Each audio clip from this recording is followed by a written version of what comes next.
বাইজিৎ, আমার একটু পানি লাগবে। মা, আপনি রাতে পানি চেয়েছিলেন। আমি তো ঘুমিয়ে পড়েছিলাম।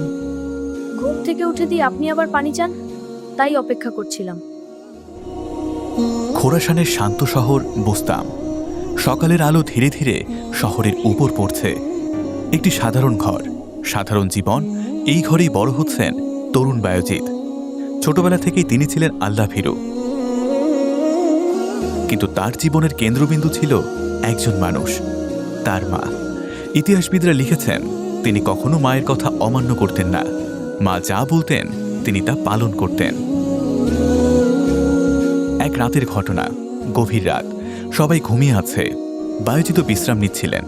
হঠাৎ তার মায়ের কণ্ঠ শোনা গেল। বাইজিৎ, আমার একটু পানি লাগবে।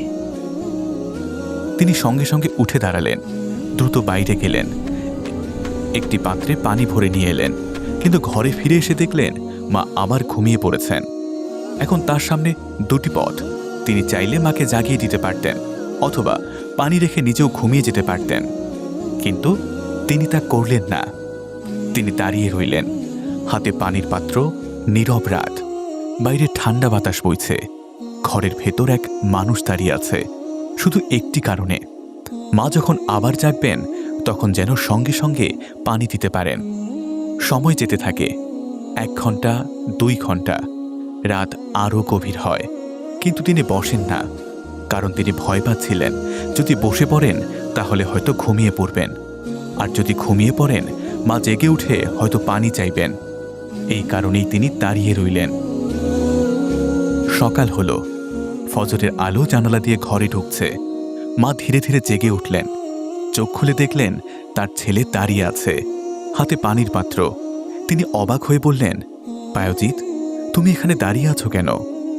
তিনি শান্তভাবে বললেন, মা, আপনি রাতে পানি চেয়েছিলেন। আমি তো ঘুমিয়ে পড়েছিলাম। ঘুম থেকে উঠে দিয়ে আপনি আবার পানি চান, তাই অপেক্ষা করছিলাম। মা কিছুক্ষণ চুপ করে রইলেন।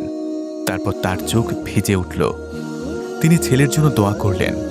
ইতিহাসবিদরা বলেন মায়ের সেই দোয়া তার জীবনে বরকত হয়ে আসে। এই ঘটনাটি শুধু একটি রাতের গল্প নয়, এটি একটি চরিত্রের গল্প, একজন মানুষের ভেতরের ঈমানের গল্প। কল্পনা করুন, সারা রাত দাঁড়িয়ে থাকা কত কঠিন। শরীর ক্লান্ত হয়, পা ব্যথা করে, ঘুম এসে যায়। কিন্তু তিনি দাঁড়িয়েছিলেন কারণ তার মনে ছিল আল্লাহর সন্তুষ্টি। আর তিনি জানতেন মায়ের সন্তুষ্টির মধ্যেই আল্লাহর সন্তুষ্টি লুকিয়ে আছে। এ কারণেই মানুষ তাকে বলতো মা পাগল বায়জিৎ। আজ আমরা একটি ভিন্ন সময়ে বাস করছি।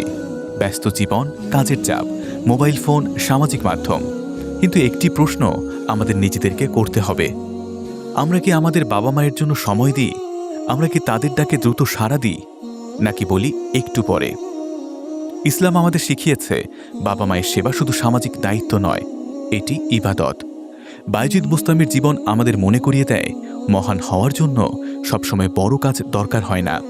কখনো কখনো এক গ্লাস পানি হাতে নিয়ে মায়ের জন্য অপেক্ষা করাও একটি মহান কাজ হয়ে যেতে পারে।